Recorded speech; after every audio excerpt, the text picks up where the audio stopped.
Chapter 12. The Wheel. The first day of summer vacation was clear and sunny, with children running everywhere, enjoying their freedom. Michelle and Richard met early in the morning between the two trees, took off their shoes, and sat down. As they brought their bare feet together, they both realized that no matter how tightly they scooted back, their legs remained bent.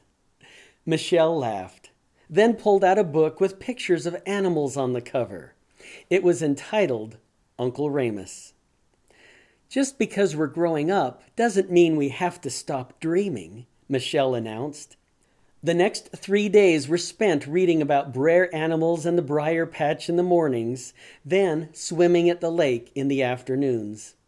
On Thursday, they rode their bicycles to the far end of town, where Michelle described everything she had discovered as though they were the 7 wonders of the world.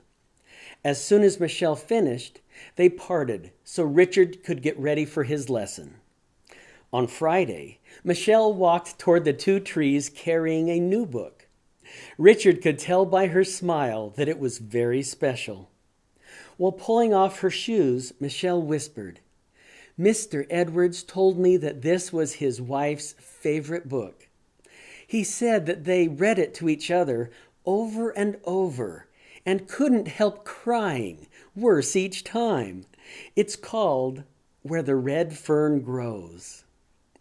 Michelle playfully handed the book to Richard. "You first," she offered with a big grin. Then she brought her bare feet up against Richard's and wiggled her toes. They read all morning, trading the book back and forth a dozen times.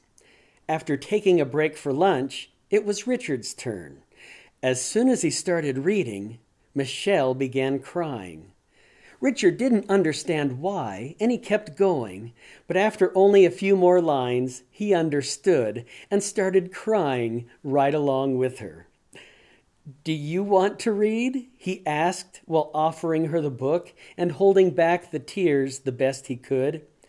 "It's still your turn," Michelle answered with her eyes looking sad and pitiful. "Do you want to stop?" Richard asked hopefully. Michelle stared at Richard with tears streaming down her cheeks and shook her head. After reading just a few more lines, Richard started blubbering and his throat choked up. His eyes were red and swollen, and he could barely speak by the time he handed the book back to Michelle. Michelle began to refuse, then realized that it was her duty and reluctantly accepted the book. It wasn't long before neither of them cared what they looked like. It was a pathetic sight, and they were both grateful that no one wandered by the 2 trees that afternoon. When the book was finished, they were completely exhausted, and without saying a word, they both closed their eyes and drifted off to sleep. They dreamed of Big Dan, Little Ann, and then each other. That summer was spent enjoying life to the fullest. Later, each of their families went on vacation, but other than that, the summer was theirs. As the next school year approached, they began staying out later each night. They couldn't help it. They couldn't get enough of each other, and their greatest challenge became trying to keep their parents happy with the inordinate amount of time they were spending together. It was Friday, just 2 weeks after the new school year had started. Michelle was almost 15, and Richard was 16 and a half. They continued going to separate schools, but still met each afternoon between the 2 trees so they could do their homework together. They sat with bent legs and their bare feet together and wiggled their toes every few minutes until it was finished. They were both more mature, but Richard still helped Michelle with the classes he had already taken, and she still helped him with the problems he couldn't figure out by himself. When Richard finished writing in his homework binder, he looked up. Michelle was holding a chunk of raw meat hanging from a piece of thread. "What's that for?" Richard asked curiously. "Mr. Edwards told me about it," Michelle answered with an adventurous smile and a twinkle in her eye. An answer like that meant, wait and see. It's a wonderful surprise. Richard found that Mr. Edwards was pretty reliable when it came to special adventures and things that were just plain fun. Richard tossed down his book and excitedly followed Michelle toward the stream in the middle of the park. Michelle carefully searched its banks, studying it closely. Her eyes brightened at the sight of a small overhang and quickly jumped to the other side where she knelt down. "Come here and keep still," she called out excitedly. Richard knelt beside Michelle and peered over the edge with childlike curiosity, wondering what to expect next. He knew that it was supposed to be a surprise, but he wasn't sure what kind of surprise it might be. He knew she couldn't be trying to catch a fish without a hook. After a few minutes, Michelle slowly tugged back and forth on the thread.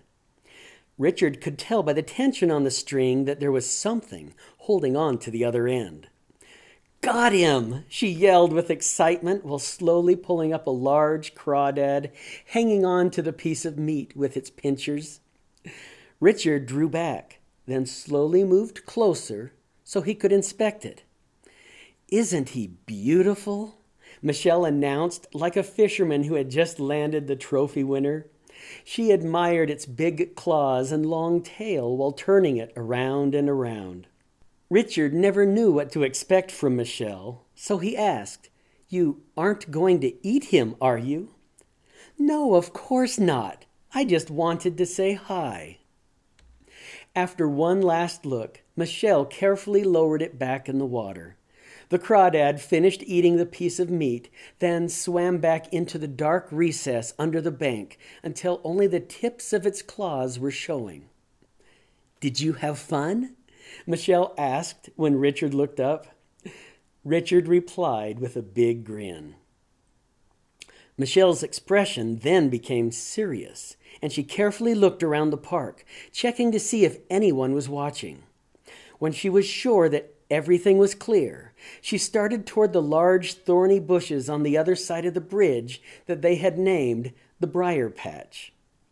Shortly after they met, Richard and Michelle had explored them as much as they could without tearing themselves apart on the thorny branches.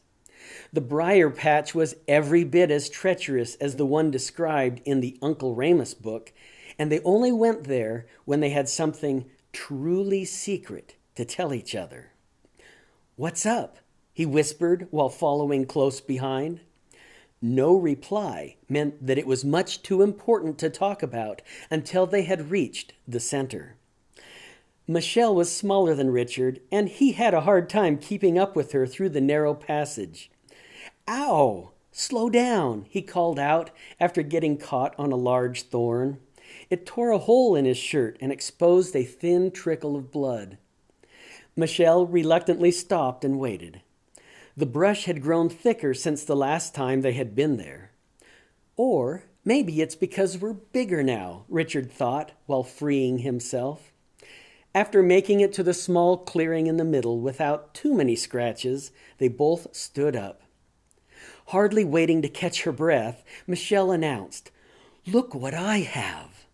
She held up a small brass key, and in her eyes was the most mischievous look Richard had ever seen. "What does it go to?" Richard asked cautiously. He knew by Michelle's expression that he could expect anything. Not almost anything, anything. When it came to right and wrong, Michelle was usually as good as gold. She would help anyone and give them anything she had to give. She was as innocent and sweet as a girl could be. Yet Richard had learned that she looked at life a little differently than most, and sometimes said and did things that shocked even him.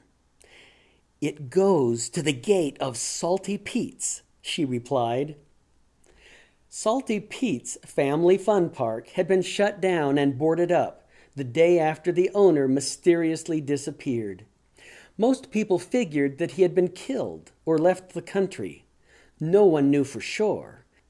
So it had sat at the edge of town for years, tied up in foreclosures and lawsuits, with its outer walls covered with more "no trespassing," "danger," "violators will be prosecuted," "keep out," and "we don't want you" signs than Richard and Michelle had ever seen.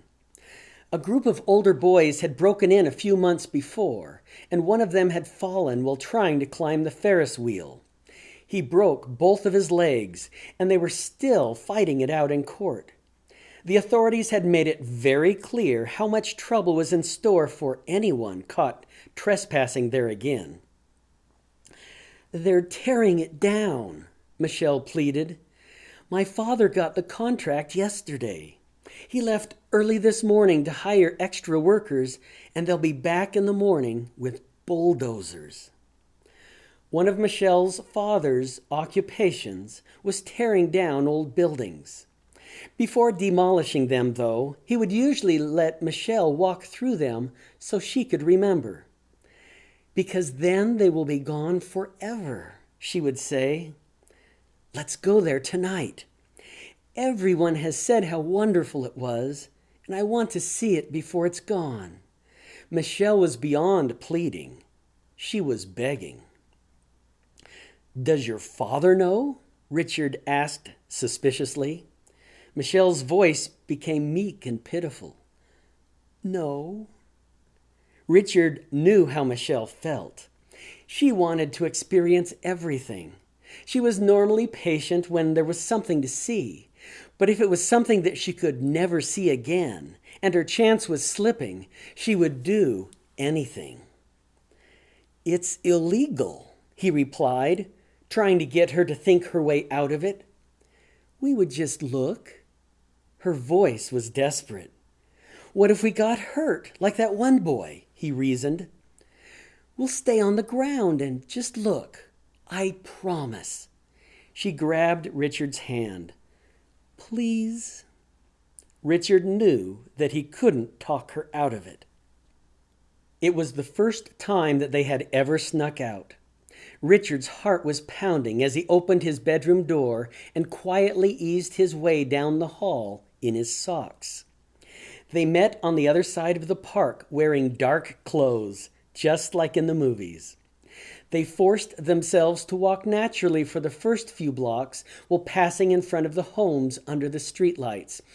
And when they were past the last house, Michelle reached over and gave Richard a hug. She was more excited than he had ever seen her. By the look in Michelle's eyes, Richard knew how much it meant to her. When they reached the large gate with the warning signs, Michelle warily looked around and pulled out the key. There were houses less than 100 feet away. "Should we wait?" asked Richard. "No, just keep a watch out." The lock clicked free and she announced, "All clear," while slowly pulling the chain through the loops. They swung the gate open just far enough to slide through. Its large hinges groaned, but when it was all over, Richard thought, "Not bad." Once the gate was closed behind them, they both turned around. The park was enormous, with over 20 structures forming a large circle. Most of it was overgrown with weeds, but it was still impressive, and they both found themselves looking straight ahead at the Ferris wheel. "Wow," Richard whispered. "Isn't it beautiful?" Michelle added. "It's supposed to be the best part. Let's save it for last." As they started toward the first booth, Richard commented, "It looks a lot like the carnivals that come to town each year, but everything here is so much bigger, and look how it's made." Michelle nodded while running her hands along the walls of the first booth. It was thick with deep carvings and colorful paintings. Richard walked in the back where there were still small metal jugs scattered on the ground. He picked a few of them up and stacked them on one of the pedestals. After making sure that they were placed just right, Richard called out in as theatrical but still hushed a voice as possible, "Will the lady test her skill and try her luck For the large stuffed giraffe in the corner? By knocking over the jugs? Only a quarter, he added, just a quarter, to win the dream of your heart. Richard pretended to hold up a large stuffed animal as he tossed Michelle a baseball he had found lying on the ground. The ball was still in one piece, but the cover was torn and the pieces that remained flapped in the air just before she caught it. Michelle smiled and pretended to hand Richard a quarter. She took the ball, made some exaggerated pitching movements, then threw it with all of her might. Bam! The sound of the jugs crashing against each other and the ball hitting against the back wall echoed through the park. They both instinctively crouched down and looked around. "Should we leave?" asked Richard. Someone could have heard that. "Let's go see," replied Michelle. They hurried toward the front gate and pushed it open. All of the houses were still quiet, and even more lights were turned off than when they had arrived. Michelle pulled back on the large handle. "We need to be more careful than that, or we won't get to see it all." "You threw the ball," Richard defended himself. Michelle winked at Richard, then started back through the park as though nothing had happened. Richard beat Michelle at darts, though one could barely call them darts anymore, since most of the feathers were frayed or missing. But it was still a serious competition, and Michelle handed Richard the imaginary prize when it was over. They examined the strongman bell together, then shook their heads after remembering the noise the milk jugs had made. Next came the fun house. When Richard peered in and saw how dark it was, he realized that he had not brought a flashlight. "How could I be so stupid?" he muttered. When he turned to tell Michelle the bad news, she held up a small flashlight. "I could kiss you," he announced, while holding out his arms and puckering his lips. "Not until I'm 16, she replied, smiling back. Even though they were just joking, Richard knew that it was true. The day after Michelle's conversation with her mother about the drugstore items, she had told Richard everything her mother had said. She had informed Michelle that no decent girl should kiss a boy until she's 16, or have sex until she's married. And Michelle had promised her mother that she wouldn't. Michelle always kept her promises, no matter what. In a way, knowing that Michelle had made the promise made their friendship that much easier, especially during summer vacation. It was something they didn't have to worry about. Richard thought that it was funny, though, how good Michelle usually was, and yet here she was, breaking and entering, or whatever the police would call it if they got caught. Once they entered the fun house, an eerie feeling seemed to take over. Richard thought, it's one thing to go into one of these while a carnival's running. It's another to be here alone at night. Michelle didn't seem to mind, though, so Richard pretended to be brave. There were witches and skeletons and all the things he had seen in other fun houses, but it was eerily different with everything quiet and only he and Michelle walking side by side. They continued down the floor that moves back and forth, though it wasn't, of course. They played and laughed in the mirror room for almost an hour, each taking their turn holding the flashlight while the other puffed their cheeks and made contortions with their bodies. The mirror, designed to make them look like snakes with big heads, was their favorite, and they traded off in front of it until they ended up side by side, snickering and pointing at each other. They exited the funhouse laughing and felt exhilarated after breathing in the fresh, cool night air. Then they quickly quieted back down after realizing that they were outside again. They looked at each other and whispered, "Oops," while trying to stifle more laughs. Next came the stage, where Richard stepped up and pretended to play a great violin concerto, while Michelle threw roses and applauded. There were big steel cages, and each took their turn, acting like wild animals and their tamers, with whips and chairs. They also climbed in the monkey tree and put on a show for the audience. Afterward, they walked through each of the silent rides and talked. The fortune-telling booth was the last building in the circle. As they walked through the drapes, it reminded Richard of his grandfather's parlor. Richard had told Michelle all about his grandfather, and she thought that he sounded like the most wonderful grandparent that anyone could ever have. Richard took the far seat and placed the flashlight on the table so it was pointing toward the ceiling. He told Michelle's fortune first. Richard looked across the table into Michelle's sparkling eyes. The light from the flashlight made everything in the room seem macabre. Yet Michelle's face glowed like an angel's. "For me to tell your fortune, madam, you must first put both of your hands on the table." Michelle quickly placed her hands on either side of the flashlight. Richard cautiously slid his fingers under hers, and Michelle smiled. "Is this the way your grandfather tells women's fortunes?" "I don't know," replied Richard. "I just made that part up." They both laughed, but didn't let go. "I see a beautiful woman," started Richard in a faraway voice, much like his grandfather's. "She is the most beautiful woman in the world." Michelle couldn't help smiling while Richard continued.